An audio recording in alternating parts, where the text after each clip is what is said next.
मैं धन्यवाद देना चाहता हूं राहुल गांधी जी का। सामाजिक न्याय की लड़ाई लड़ने का अगर रास्ता किसी ने दिखाया है तो राहुल जी ने दिखाया है। 1951 में जब सुप्रीम कोर्ट ने देश में आरक्षण को खत्म कर दिया था तो पंडित नेहरू जी की कांग्रेस सरकार थी जब वो अध्यादेश लेकर आए और संविधान में हमेशा के लिए आरक्षण का रास्ता परस्त कर दिया था।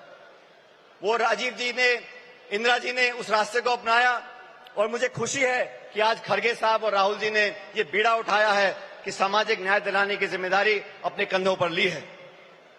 देश में बैकलॉग है, एससी, एसटी, ओबीसी महिलाओं पर जो अत्याचार और हो रहे हैं, लगातार 13% की वृद्धि उसके अंदर हो रही है।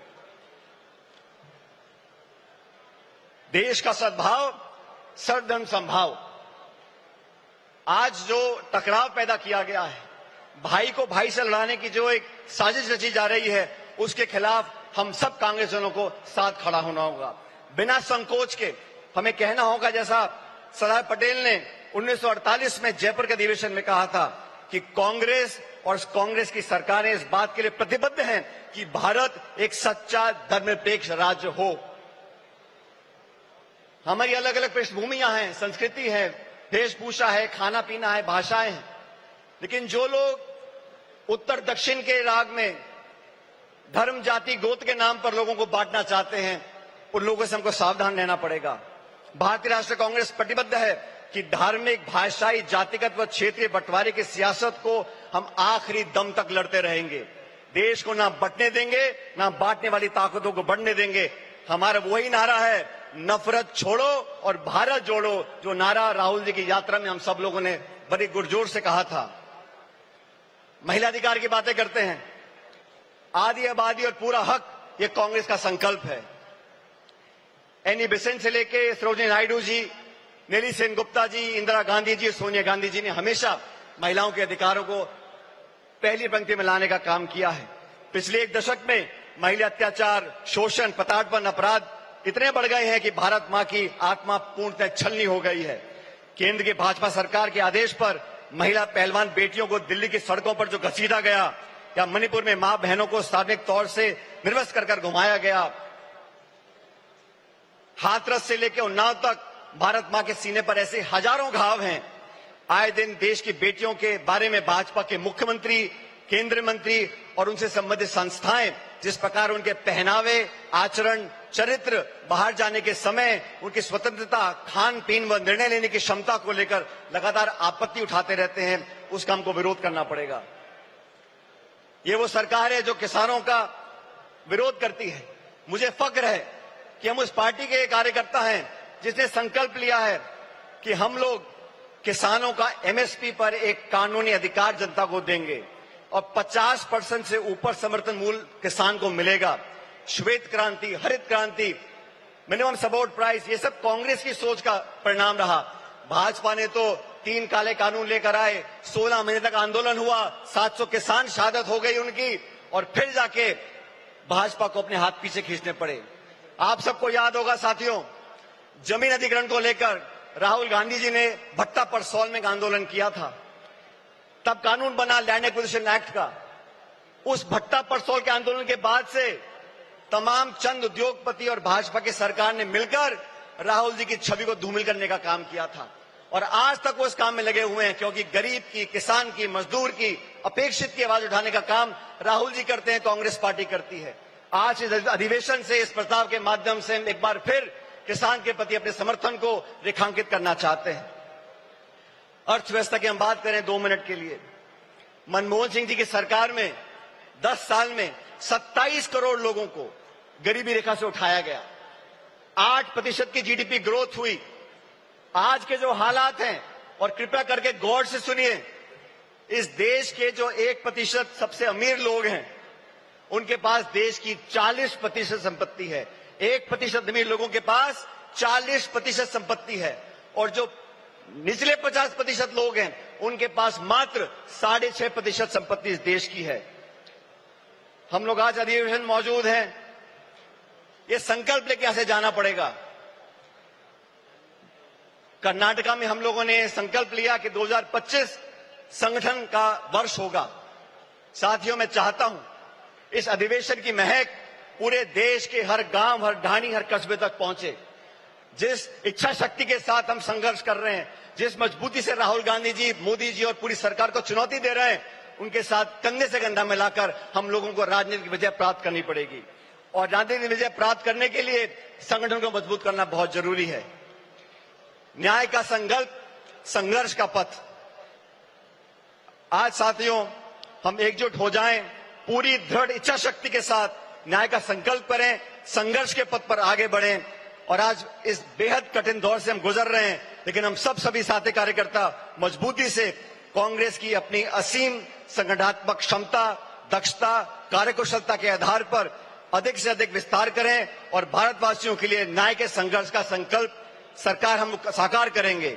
ये संघर्ष रंग लाएगा और विजय दिलाएगा। मैं अंत में दिनकर साहब की कुछ पंक्तियों को परिभाषित कर आपके बीच रखना चाहता हूं। चले संघर्ष आठों याम तुमसे, चले संघर्ष आठों याम तुमसे, करेंगे अंत तक संग्राम तुमसे। हमारे न्याय की संकल्पना साकार होगी, कांग्रेस की फिर जय जयकार होगी। मैं धन्यवाद देना चाहता हूं राहुल गांधी जी का। सामाजिक न्याय की लड़ाई लड़ने का अगर रास्ता किसी ने दिखाया है तो राहुल जी ने दिखाया है। 1951 में जब सुप्रीम कोर्ट ने देश में आरक्षण को खत्म कर दिया था, तो पंडित नेहरू जी की कांग्रेस सरकार थी जब वो अध्यादेश लेकर आए और संविधान में हमेशा के लिए आरक्षण का रास्ता परस्त कर दिया था। वो राजीव जी ने, इंदिरा जी ने उस रास्ते को अपनाया और मुझे खुशी है कि आज खड़गे साहब और राहुल जी ने ये बीड़ा उठाया है कि सामाजिक न्याय दिलाने की जिम्मेदारी अपने कंधों पर ली है। देश में बैकलॉग है, एससी, एसटी, ओबीसी महिलाओं पर जो अत्याचार और हो रहे हैं, लगातार 13% की वृद्धि उसके अंदर हो रही है। देश का सद्भाव, सर्वधर्म समभाव। आज जो टकराव पैदा किया गया है, भाई को भाई से लड़ाने की जो एक साजिश रची जा रही है, उसके खिलाफ हम सब कांग्रेसियों को साथ खड़ा होना होगा। बिना संकोच के हमें कहना होगा, जैसा सरदार पटेल ने 1948 में जयपुर के अधिवेशन में कहा था कि कांग्रेस और कांग्रेस की सरकारें इस बात के लिए प्रतिबद्ध हैं कि भारत एक सच्चा धर्मनिरपेक्ष राज्य हो। हमारी अलग अलग पृष्ठभूमियां हैं, संस्कृति है, वेशभूषा है, खाना पीना है, भाषाएं हैं, लेकिन जो लोग उत्तर दक्षिण के राग में धर्म, जाति, गोत्र के नाम पर लोगों को बांटना चाहते हैं, उन लोगों से हमको सावधान रहना पड़ेगा। भारतीय राष्ट्रीय कांग्रेस प्रतिबद्ध है कि धार्मिक, भाषाई, जातिगत व क्षेत्रीय बंटवारे की सियासत को हम आखिरी दम तक लड़ते रहेंगे। देश को ना बंटने देंगे, ना बांटने वाली ताकतों को बढ़ने देंगे। हमारा वही नारा है, नफरत छोड़ो और भारत जोड़ो, जो नारा राहुल जी की यात्रा में हम सब लोगों ने बड़ी गुरजोर से कहा था। महिला अधिकार की बातें करते हैं, आदि आबादी और पूरा हक, ये कांग्रेस का संकल्प है। एनी बेसेंट से लेके सरोजिनी नायडू जी, नेली सेनगुप्ता जी, इंदिरा गांधी जी, सोनिया गांधी जी ने हमेशा महिलाओं के अधिकारों को पहली पंक्ति में लाने का काम किया है। पिछले एक दशक में महिला अत्याचार, शोषण, प्रताड़ना, अपराध इतने बढ़ गए हैं कि भारत मां की आत्मा पूर्णतः छलनी हो गई है। केंद्र की भाजपा सरकार के आदेश पर महिला पहलवान बेटियों को दिल्ली की सड़कों पर जो घसीटा गया, या मणिपुर में मां बहनों को सार्वजनिक तौर से निर्वस्त्र कर घुमाया गया, हाथरस से लेकर उन्नाव तक भारत मां के सीने पर ऐसे हजारों घाव हैं। आए दिन देश की बेटियों के बारे में भाजपा के मुख्यमंत्री, केंद्रीय मंत्री और उनसे संबंधित संस्थाएं जिस प्रकार उनके पहनावे, आचरण, चरित्र, बाहर जाने के समय उनकी स्वतंत्रता, खान पीन व निर्णय लेने की क्षमता को लेकर लगातार आपत्ति उठाते रहते हैं, उसका हमको विरोध करना पड़ेगा। ये वो सरकार है जो किसानों का विरोध करती है।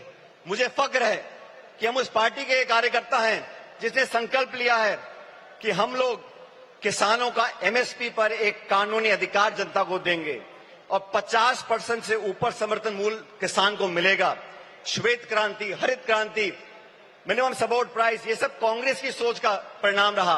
भाजपा ने तो 3 काले कानून लेकर आए, 16 महीने तक आंदोलन हुआ, 700 किसान शहादत हो गई उनकी, और फिर जाके भाजपा को अपने हाथ पीछे खींचने पड़े। आप सबको याद होगा साथियों, जमीन अधिग्रहण को लेकर राहुल गांधी जी ने भट्टा परसौल में एक आंदोलन किया था। तब कानून बना लैंड एक्विजिशन एक्ट का। उस भट्टा परसौल के आंदोलन के बाद से तमाम चंद उद्योगपति और भाजपा की सरकार ने मिलकर राहुल जी की छवि को धूमिल करने का काम किया था। और आज तक वो इस काम में लगे हुए हैं, क्योंकि गरीब की, किसान की, मजदूर की, अपेक्षित की आवाज उठाने का काम राहुल जी करते हैं, कांग्रेस पार्टी करती है। आज इस अधिवेशन से, इस प्रस्ताव के माध्यम से हम एक बार फिर किसान के प्रति अपने समर्थन को रेखांकित करना चाहते हैं। अर्थव्यवस्था की हम बात करें 2 मिनट के लिए। मनमोहन सिंह जी की सरकार में 10 साल में 27 करोड़ लोगों को गरीबी रेखा से उठाया गया। 8% की जीडीपी ग्रोथ हुई। आज के जो हालात हैं, और कृपया करके गौर से सुनिए, इस देश के जो 1% सबसे अमीर लोग हैं, उनके पास देश की 40% संपत्ति है। 1% अमीर लोगों के पास 40% संपत्ति है, और जो निचले 50% लोग हैं, उनके पास मात्र 6.5% संपत्ति इस देश की है। हम लोग आज अधिवेशन मौजूद हैं, ये संकल्प लेके यहां से जाना पड़ेगा। कर्नाटका में हम लोगों ने संकल्प लिया कि 2025 संगठन का वर्ष होगा। साथियों, मैं चाहता हूं इस अधिवेशन की महक पूरे देश के हर गांव, हर ढाणी, हर कस्बे तक पहुंचे। जिस इच्छा शक्ति के साथ हम संघर्ष कर रहे हैं, जिस मजबूती से राहुल गांधी जी, मोदी जी और पूरी सरकार को चुनौती दे रहे हैं, उनके साथ कंधे से कंधा मिलाकर हम लोगों को राजनीतिक विजय प्राप्त करनी पड़ेगी। और राजनीतिक विजय प्राप्त करने के लिए संगठन को मजबूत करना बहुत जरूरी है। न्याय का संकल्प, संघर्ष का पथ। आज साथियों, हम एकजुट हो जाएं, पूरी दृढ़ इच्छा शक्ति के साथ न्याय का संकल्प करें, संघर्ष के पथ पर आगे बढ़ें। और आज इस बेहद कठिन दौर से हम गुजर रहे हैं, लेकिन हम सभी साथी कार्यकर्ता मजबूती से कांग्रेस की अपनी असीम संगठनात्मक क्षमता, दक्षता, कार्यकुशलता के आधार पर अधिक से अधिक विस्तार करें, और भारतवासियों के लिए न्याय के संघर्ष का संकल्प सरकार हम साकार करेंगे। ये संघर्ष रंग लाएगा और विजय दिलाएगा। मैं अंत में दिनकर साहब की कुछ पंक्तियों को परिभाषित कर आपके बीच रखना चाहता हूं। चले संघर्ष आठों याम तुमसे, चले संघर्ष आठों याम तुमसे, करेंगे अंत तक संग्राम तुमसे।